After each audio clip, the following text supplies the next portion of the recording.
Bismillahirrahmanirrahim. Alhamdulillahilladzi amarana bil muhasabati wal muraqabah wa mujalasati ahli safwati wal musyahadah. Ashhadu an la ilaha illallah wahdahu la syarikalah wa ashhadu anna sayyidana Muhammadan abduhu wa rasuluhu ila kafatil ummah. Allahumma salli wa sallim wa barik ala sayyidina wa maulana Muhammadin nabiyyir rahmah wa ala alihi wa ashabihi wa dzurriyyatihi wa atba'ihi ila yaumil haqqah, amma ba'du.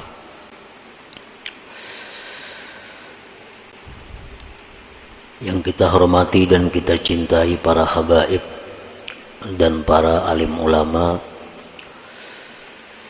para muhibbin, hadirin hadirat rahimakumullah. Pertama-tama kita panjatkan puji dan syukur kehadirat Allah Subhanahu wa taala yang telah mengumpulkan kita bersama-sama di majlis di masjid yang penuh berkah ini. Dan salawat serta salam kita haturkan juga kepada junjungan kita Nabi besar Muhammad sallallahu alaihi wasallam dan kepada seluruh keluarga, para sahabat, zuriat dan pengikut beliau sampai hari akhir nanti. Para muhibbin rahimakumullah, al-hikmatul khamisata asyrata minal hikamil ataiyah. Qala al-Imam Ahmad ibn Athaillah As-Sakandari rahimahullah wa nafa'ana bi'ulumih. Hikmah yang ke-15 dari Al-Hikam.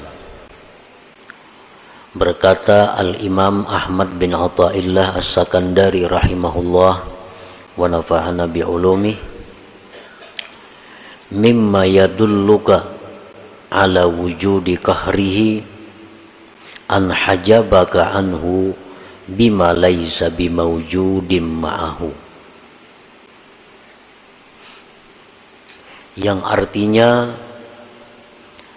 setengah daripada sesuatu yang menunjukkan kepada engkau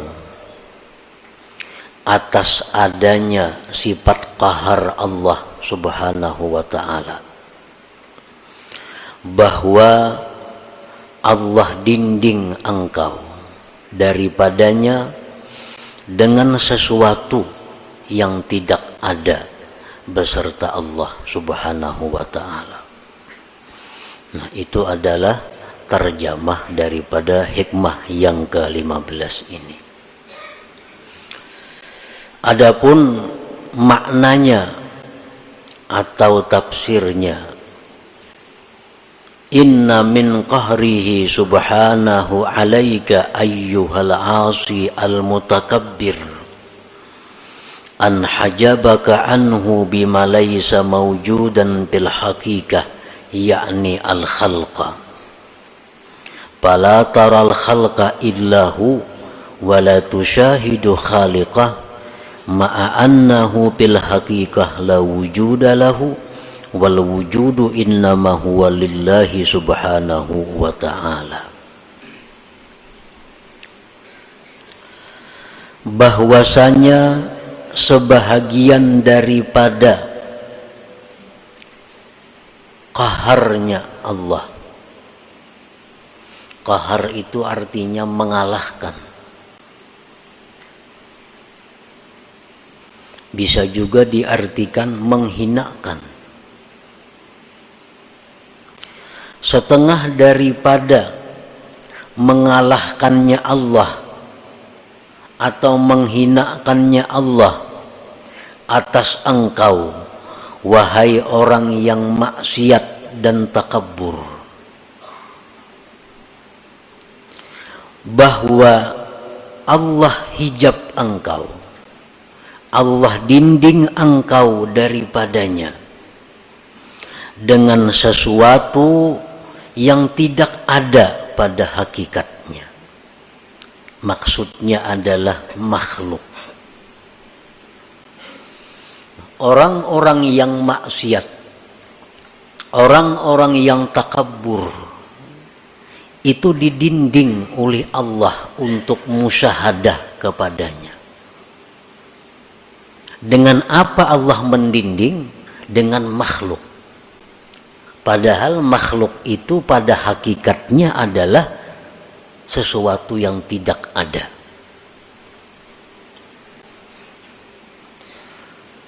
Nah, orang yang maksiat, orang yang sombong, pala taral khalqa, maka engkau tidak melihat akan makhluk, wahai orang yang maksiat.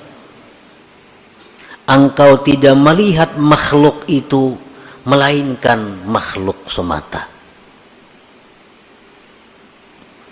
Engkau tidak bisa memandang, engkau tidak bisa menyaksikan, wahai orang maksiat, akan penciptanya makhluk itu.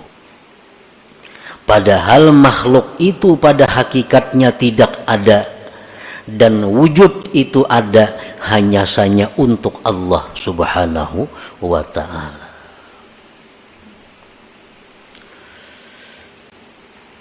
Nah, jadi orang-orang yang maksiat kepada Allah, orang-orang yang dirinya dipenuhi dengan dosa, siapapun mereka, mereka itu kada akan bisa musyahadah kepada Allah.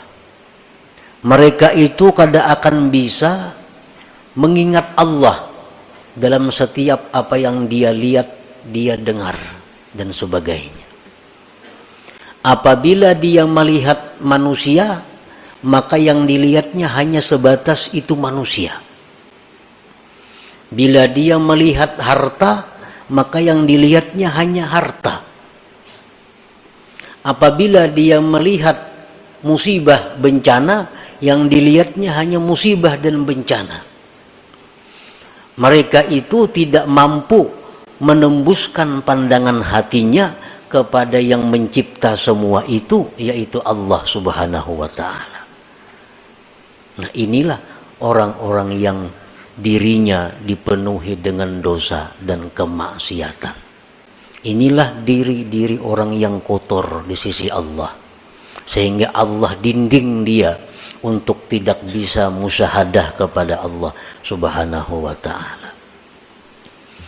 Nah, para muhibbin rahimakumullah, walaupun sekilas kita melihat, kita umpamanya diri kita sembahyang aja, puasa aja, berzakat aja, maksiat kayaknya kita hindari aja, tetapi kita kadang mampu untuk musyahadah itu.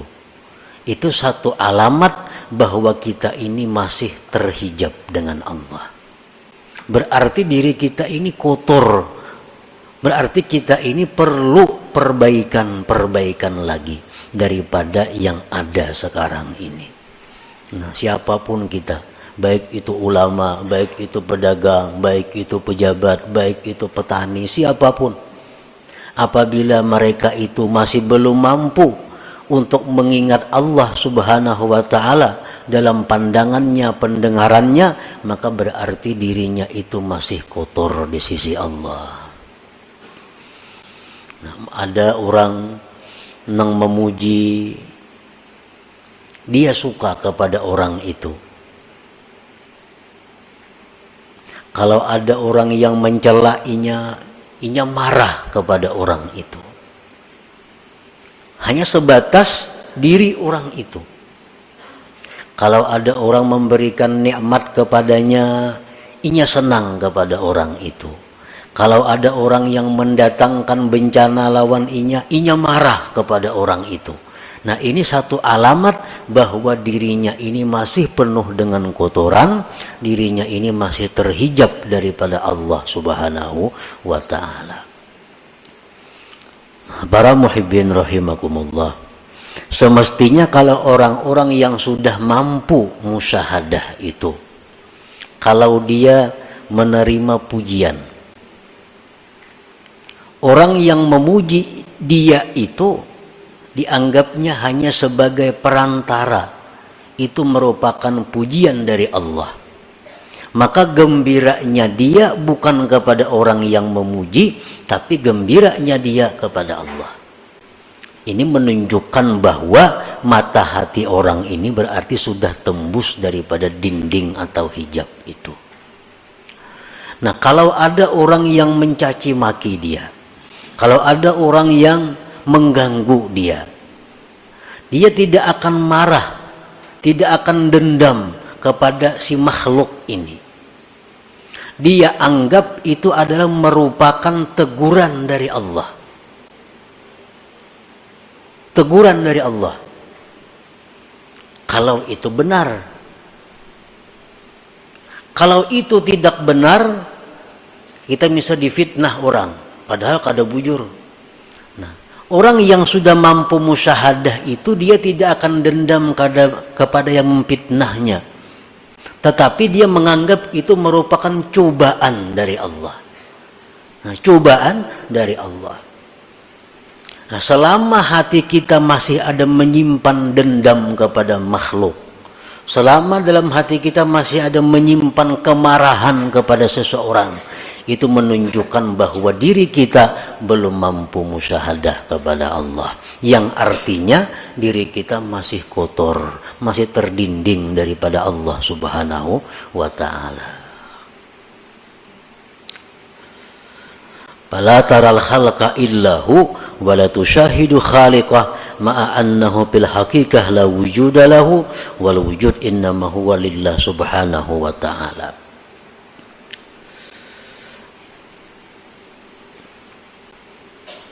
Fallahul wahidul qahhar yaj'alu ma la syai'a hijaban bainaka wa bainah. Allah yang Maha Esa, Allah yang Maha mengalahkan siapapun. Dia menjadikan sesuatu yang tidak ada sebagai dinding antara engkau dan Allah.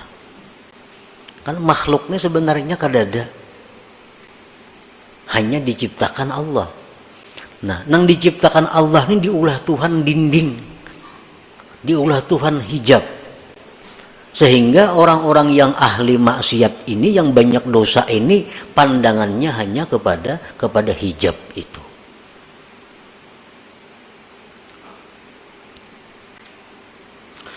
Fala tafhamul aqwan illahi wala tubsiruha illahi wala tasma'uha illahi.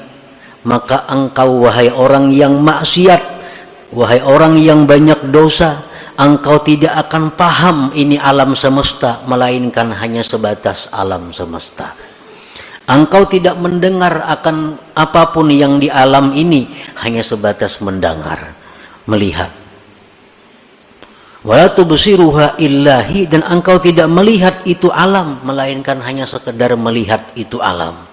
Wala tasma'uha illahi, dan engkau tidak mendengar itu alam semesta, melainkan alam semesta itu. Mendengar suara nang merdu, mendengar suara burung, mendengar suara manusia, suara itu orang bang nang didengarnya. Mata hatinya kada bisa menyampaikan bahwa suara seseorang nang indah itu, sesuara makhluk yang indah itu merupakan keindahan daripada Allah Subhanahu wa ta'ala. Wa huwal ma'ni biqaulihi ta'ala, itulah yang dimaksud dengan firman Tuhan, walaqad zara'na li jahannama katsiran minal jinni wal ins lahum qulubun la yafqahuna biha wa lahum a'yunun la yubsiruna biha wa lahum adhanun la yasma'una biha ulaika kal an'am bal hum adall. Al-A'raf 179. Sungguh kami jadikan neraka jahanam itu kebanyakan daripada jin dan manusia. Mereka itu mempunyai hati, tapi mereka tidak mengerti dengannya. Mereka punya mata, tapi tidak melihat dengannya. Mereka punya telinga, tapi kadang mendengar dengannya. Mereka itu seperti binatang, bahkan lebih sesat daripada binatang. Nah, ini artinya kalau kita hanya sebatas kepada makhluk. Ada orang memberi kita sesuatu, hadiah, memberi kita apa, kita suka kawan orang itu, kita puji orang-orang itu habis-habisan, kita sembah orang itu, kita takutan kalau diputusnya hubungan. Ini karena pandangan kita bahwa si fulan ini yang memberi kita.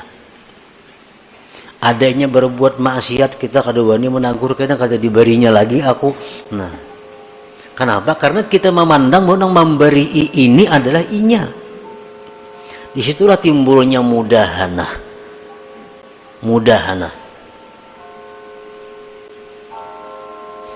Kalau ada orang yang menantang kita, kalau ada orang yang akan membinasakan kita, kalau ada orang yang mengganggu usaha kita, kita marah habis-habisan kepada orang itu.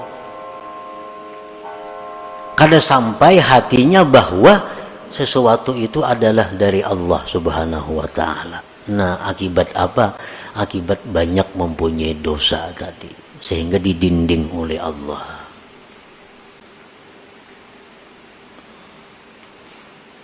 Makanya Rasulullah sallallahu alaihi wasallam dalam banyak hadis mengajarkan kepada kita agar selalu ingat kepada Allah. Dalam beberapa contoh, kita ada dapat nikmat, alhamdulillah. Disuruh kita mengucap alhamdulillah supaya kita ingat bahwa nikmat ini adalah pemberian Allah. Kita dapat musibah, disuruh kita mengucap innalillah wa inna ilaihi raji'un. Melihat sesuatu yang menakjubkan, subhanallah, maha suci Allah. Melihat ini bacaannya. Nah, itu pelajaran untuk musyahadah sebenarnya, agar kita bisa ingat kepada Allah dalam apa yang kita lihat dan kita dengar ini. Al-ma'asi kulluha sababun lihadzal hijab walakinnal kibra wal isti'zaza aqwa sababih. Maksiat itu seluruhnya merupakan sebab ini terdinding kita. Kenapa kita lupa Allah? Kenapa kita banyak kada ingat lawan Allah? Sebabnya kebanyakan maksiat. Tetapi yang namanya kesombongan, yang namanya merasa mulia, itu paling kuat sebab. Maksiat ini semuaan menjadikan dinding di hati kita untuk ingat kepada Allah. Tapi kalau maksiat itu bentuknya kesombongan, maksiat itu bentuknya merasa mulia, itu lebih tebal dindingnya.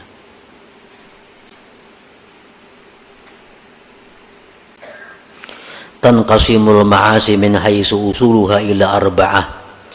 Maksiat yang dari kita ini timbulnya dari 4 macam. Yang 4 macam ini ada dalam diri kita. Pertama, bahimiyatin wa sabu'iyatin wa syaitaniyatin wa rububiyah. Diri kita ini ada mempunyai sifat yang namanya bahimiyah, sifat binatang. Dalam diri kita ada mempunyai sifat kebuasan. Dalam diri kita ada mempunyai sifat syaitan. Dalam diri kita ada mempunyai sifat ketuhanan. Yang keempat-empatnya ini sumber dosa.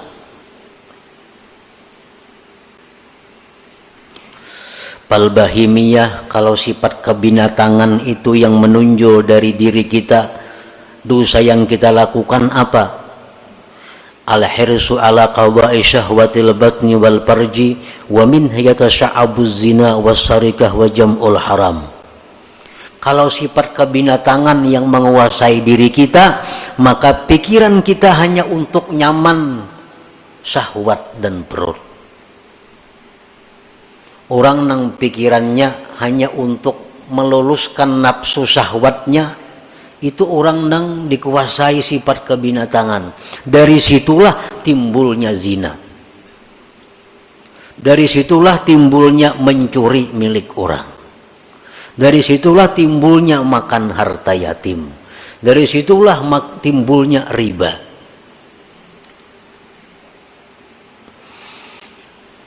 Yang kedua sabu'iyah, kebuasan. Al-ghadab, marah.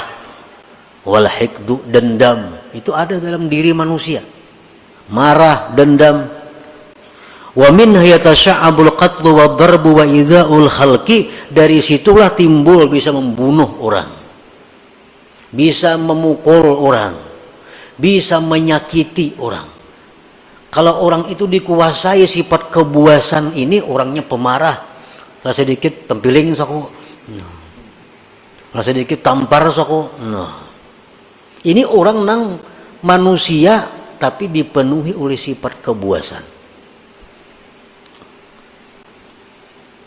Ini kalau urusan makan barang aja. Bila menampiling orangnya asa puas beneran itu. Nah ini orang sifat kebinatangan buas ini. Yang ketiga wasyaitaniyah, dalam diri manusia ada sifat syaitan. Al-hasad, dengki contohnya. Syaitan, dengki ini syaitan yang mula-mula. Nifak, kemunafikan. Wadda'wah ilal ma'asi, mengajak orang berbuat maksiat. Nah, dalam diri kita ini ada itu. Ada kemunafikan, pura-pura baik padahal kada, pura-pura salih padahal kada, pura-pura ahli ibadat padahal kada. Itu sifat yang ada dalam diri kita yang berasal dari syaitaniyah. Warrububiyah, yang keempat sifat rububiyah ini at-tashbih bi awsafir Rabb subhanah, ini hendak menyerupai Tuhan. Nah, kadang-kadang dalam diri kita ini ada timbul sifat rububiyah, hendak jadi Tuhan.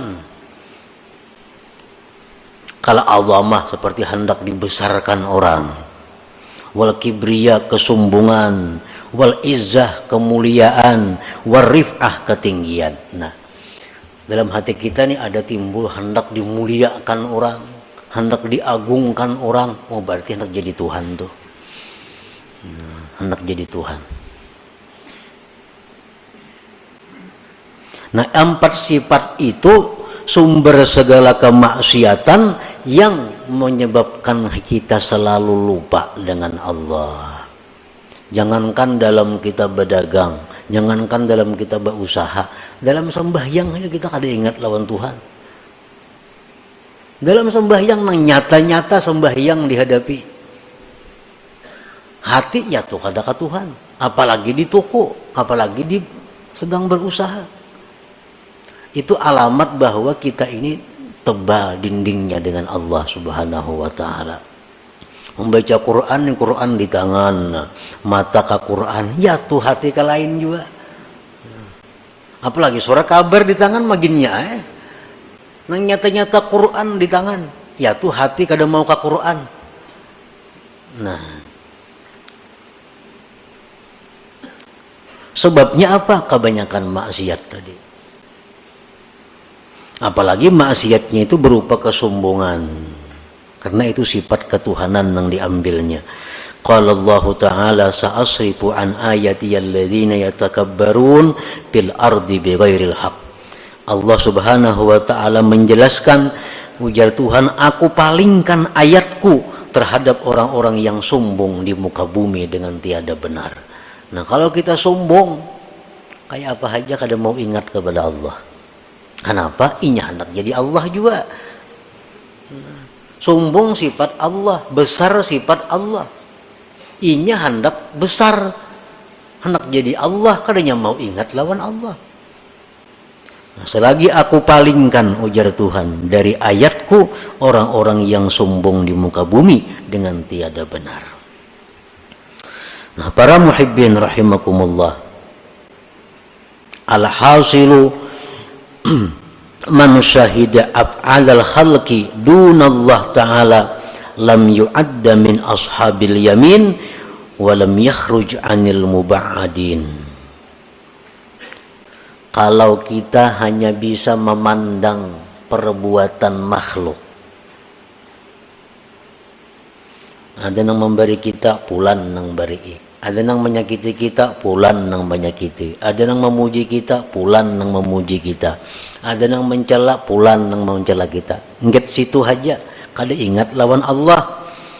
Nah, tidaklah orang itu termasuk ashabul yamin, dan dia tergolong orang-orang yang dijauhkan daripada Allah Subhanahu wa ta'ala.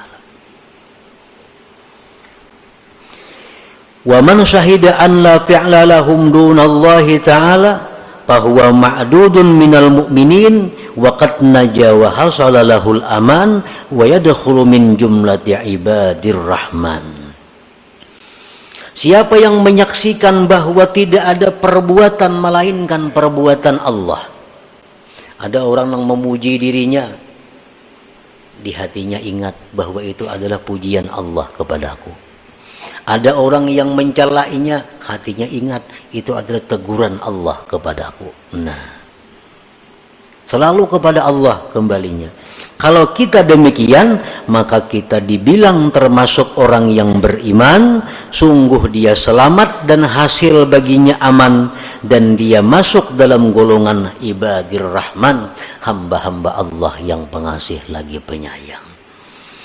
Nah, para muhibbin rahimakumullah, jadi intinya adalah untuk mendapatkan musyahadah kepada Allah. Yang musyahadah ini adalah merupakan inti daripada ma'rifat.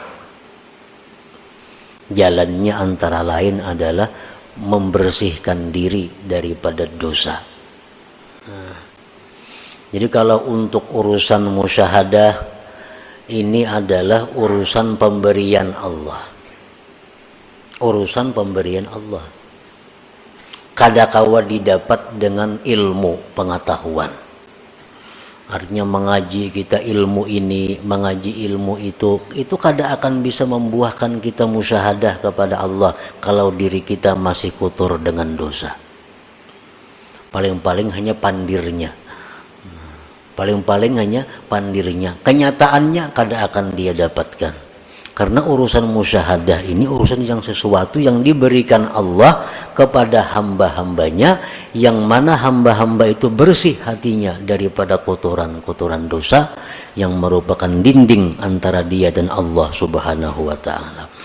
Nah, inilah salah satu maksud yang terkandung di dalam hikmah yang ke-15 daripada Al-Hikam Al-Ata'iyah ini. Nah, selanjutnya hikmah yang ke-16, kaifa yutasawwaru ay yahjubahu syai'un wa huwa alladhi azhara kulla syai'. Li hadratin Nabi sallallahu alaihi wasallam. Al-Fatihah. A'udzu billahi minasyaitonir rajim. Bismillahirrahmanirrahim.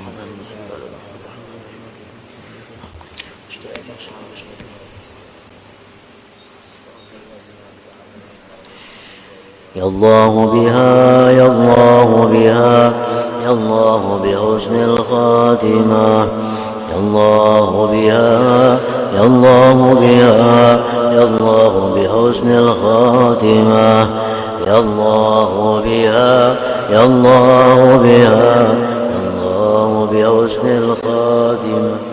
فيا أيها الرجل منه شفاعة صلوا عليه وسلموا تسليما.